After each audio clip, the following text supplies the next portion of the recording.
प्रिय छात्रों, Verde Hindi classes में आपका स्वागत है।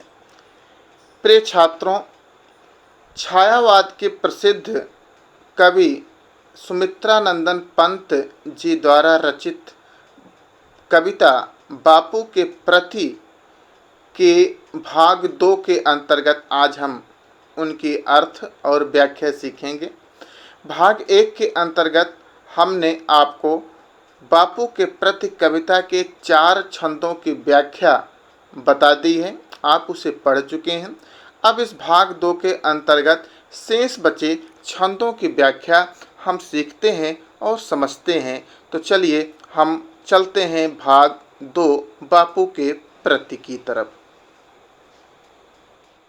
उर के चरखे में कात सूक्ष्म, युग युग का विषय जनित विषाद, गुंजित कर दिया गगन जग का, भर तुमने आत्मा का निनाद। रंग रंग खद्दर के सूत्रों में नवजीवन आशा इस प्रहलाद, मानवी कला के सूत्रधार हर लिया यंत्र कौशल प्रवाद। प्रिय छात्रों, कवि सुमित्रानंदन पंत गांधी जी के यशगान करते हुए आगे कहते हैं कि उर के चरखे में कात सूक्ष्म, युग युग का विषय जनित विषाद। हे गांधी जी, आपने अपने उर अर्थात हृदय रूपी चरखे से जो पतले पतले सूत के धागों को काता, वह केवल एक सूत काट कर भारतीयों को आत्मनिर्भर बनाने का आंदोलन मात्र नहीं था, वरन युग युग का विषय जनित विषाद, वरन उसके माध्यम से आपने युगों से पराधीनता के विषाद, पराधीनता के दुख से ग्रसित भारतीयों के विषय जनित अर्थात वासना से उत्पन्न, भारतीयों के वासना से उत्पन्न दुख को हरने का एक भाव भी था। आप भारतीयों के दुख को हरना चाहते थे। उर के चरखे में कात सूक्ष्म, युग युग का विषय जनित विषाद। हे गांधी जी, आपने अपने हृदय रूपी चरखे से जो पतले पतले सूत के धागों को काता, वह केवल एक सूत काटकर भारतीयों को आत्मनिर्भर बनाने का आपका आंदोलन मात्र ही नहीं था, वरन वह युग युग का विषय जनित विषाद, उसके माध्यम से आपने युगों से जो भारतीय पराधीनता की बेड़ियों में जकड़े हुए थे, अंग्रेजी साम्राज्यवाद जिन्हें पराधीन बनाया था, उस पराधीनता के बेड़ियों में जकड़े हुए उस विषाद से ग्रसित भारतीयों के हृदय में जो वासना से उत्पन्न दुख था, उस दुख को हरने का एक भाव भी था। आपने अपने इस कार्य से गुंजित कर दिया गगन जग का, भर तुमने आत्मा का निनाद। हे गांधी जी, आपने जो चरखा का यह आंदोलन भारत को, भारतीयों को आत्मनिर्भर बनाने के लिए चलाया, तो गुंजित कर दिया गगन जग का। आपने अपने कार्यों से न केवल भारतीय बल्कि गगन जग का, संपूर्ण संसार के आकाश को अपने आंदोलन से गुंजायमान कर दिया। प्रत्येक व्यक्ति आपके इस चरखा आंदोलन को सुनकर दांतों तले उंगली दबाता था कि यह नंगा फकीर क्या करने जा रहा है। तो आपने अपने कार्यों से न केवल भारतीय बल्कि संपूर्ण संसार के आकाश को अपने आंदोलन से गुंजायमान कर दिया, गुंजित कर दिया, क्योंकि भर तुमने आत्मा का निनाद। आप इसमें आपने अपनी आत्मा का संगीत भरा हुआ था, आत्मा का निनाद भरा हुआ था, आत्मा का संगीत भरा हुआ था। इस आंदोलन के प्रति आप प्रत्येक भारतीयों के हित की कामना भी करते थे। यह आंदोलन केवल एक आंदोलन ही नहीं था, रंग रंग खद्दर के सूत्रों में नवजीवन आशा स्पृहलाद। आपने जो चरखे से सूत काटे, उस सूत के बने हुए खादी का जो वस्त्र निर्मित हुआ, उस खादी के वस्त्र, खद्दर के अर्थात खादी के वस्त्र के एक एक सूत्र को अपने स्वाधीनता आंदोलन के रंग में रंग दिया और इस प्रकार से रंगकर आपने प्रत्येक भारतीय के हृदय को आशा, जीवन, आशा, स्पृहलाद, प्रत्येक भारतीय के हृदय में स्वाधीनता प्राप्त करने के प्रति नवीन जीवन अर्थात नवचेतना, नवीन आशा और नवीन उल्लास से भर दिया।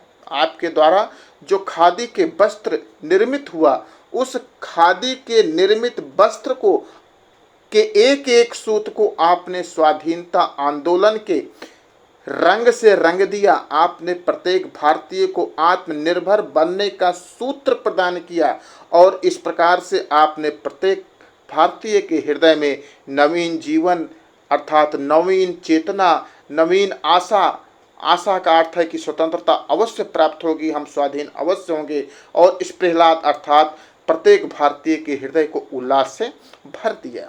इसलिए मानवीय कला के सूत्रधार, मानव जीवन के लिए नवीन युग और नवीन कला के सूत्रधार, हे बापूजी, आपने अपने चरखे से प्रत्येक भारतीय के हृदय में जो आत्मनिर्भरता भरी, उससे हुआ क्या? हर लिया यंत्र कौशल विचार। वह आत्मनिर्भरता की भावना जो आपने भरी, उसने अंग्रेजों के यंत्रीकरण से उत्पन्न संघर्ष और दुख को दूर कर दिया, क्योंकि अंग्रेजों के यंत्रीकरण के बाद जो वस्त्र निर्मित होकर भारतीय बाजारों में आने लगे थे, उससे भारतीय उद्योगपतियों, भारतीय कामगारों का काम धीरे धीरे छीना जा रहा था। आपने उस यंत्र कौशल प्रवाद को अर्थात यंत्रीकरण से उत्पन्न भारतीय कामगारों के संघर्ष और दुख को दूर कर दिया। साम्राज्यवाद था कंस, बंदनी मानवता पशु बलाक्रांत, श्रृंखला दासता प्रहरी बहु निर्मम शासन पद शक्ति भ्रांत, कारागृह में दे दिव्य जन्म, मानव आत्मा को मुक्त कांत, जन शोषण की बढ़ती यमुना, तुमने की नत पद प्रणत शांत।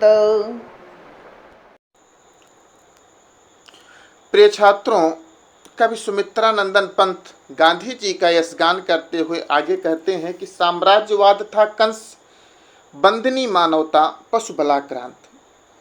अंग्रेजी साम्राज्यवाद भारतवासियों के लिए कंस के समान था। जिस प्रकार से कंस ने देवकी और वासुदेव को बंदी बना लिया था, आज़ादी छीन ली थी, जेल में बंद कर दिया था, उसी प्रकार से अंग्रेजी साम्राज्यवाद प्रत्येक भारतवासियों की आज़ादी छीनकर उसे बंदी के समान उसके साथ व्यवहार कर रहा था। तो साम्राज्यवाद था कंस, अंग्रेजी साम्राज्यवाद भारतवासियों के लिए कंस के समान था। बंदिनी मानवता पशु बलाक्रांत, भारतवासी जेल में कैद बंदिनी के समान, देवकी के समान पीड़ित थे और मानवता अंग्रेजी साम्राज्यवाद पर आधारित अत्याचारों से पशु बल से आक्रांत थी। अंग्रेजी साम्राज्यवाद के रूपी पशु बल से आक्रांत थी अर्थात उसके अत्याचारों से पीड़ित थी। श्रृंखला दासता, उसके पैर परतंत्रता रूपी बेड़ियों से, श्रृंखला अर्थात बेड़ियों से जकड़े हुए थे। प्रत्येक भारतीय के पैर परतंत्रता रूपी बेड़ियों से जकड़े हुए थे। और प्रहरी बहु निर्मम शासन पद शक्ति भ्रांत, पद और शक्ति के कारण शासन पद शक्ति भ्रांत, पद और शक्ति के कारण भ्रमित शासन के उच्च पदों पर कार्य करने वाले निर्दयी अधिकारी ही प्रहरी थे, जेल के प्रहरी थे। अर्थात वह अंग्रेजों के एक तरह से कानून के प्रहरी थे, बिना उनके आदेश के कुछ हो नहीं सकता था। तो जिस प्रकार देवकी ने श्री कृष्ण को जेल में जन्म देकर कंस के अत्याचारों का दमन कराया, उसी प्रकार से हे गांधी जी, कारागृह में दे दिव्य जन्म मानव आत्मा को मुक्त कांत। उसी प्रकार हे बापू, तुमने भी देश के कल्याण के लिए अनेक बार जेल जाकर मानव जाति को आपने मुक्त कराया। कारागृह में दे दिव्य जन्म मानव आत्मा को मुक्त कांत। हे बापू, उसी प्रकार से जिस प्रकार देवकी ने श्री कृष्ण को जेल में जन्म देकर कंस के अत्याचारों से मुक्त कराया था, उसी प्रकार आप भी देश के कल्याण के लिए अनेक बार जेल गए और जेल जाकर आपने मानव जाति की आत्मा को मुक्त कराया। जन शोषण की बढ़ती यमुना तुमने की नत पद प्रणत शांत। हे बापू, आपने भारतवासियों के जन शोषण की अर्थात भारतवासियों का शोषण करने वाली यमुना जो थी, कौन सी यमुना थी? ब्रिटिश शासन रूपी जो यमुना थी, आपने उस ब्रिटिश शासन रूपी यमुना को तुमने अपने चरणों से पूरे भारत में घूम घूम कर अपने आंदोलन को गुंजायमान करके शांत कर दिया। पद प्रणत शांत, अपने चरणों से शांत भाव से झुका लिया। कहने का आशय यह है कि जिस प्रकार बढ़ती हुई यमुना बालक श्री कृष्ण के चरणों का स्पर्श करके अपनी चंचलता छोड़कर समान गति से प्रवाहित होने लगी थी, उसी प्रकार से हे गांधी जी, आप भी अत्याचारी, अन्यायी और शोषणकारी विदेशी राज सत्ता बापू के समक्ष, उनके आंदोलन के समक्ष झुक गई और भारत देश कंस जैसे अताताई अंग्रेज शासक से मुक्त हो पाया। कारा थी संस्कृति विगत भित्ति, बहुधर्म जाति गति रूप नाम।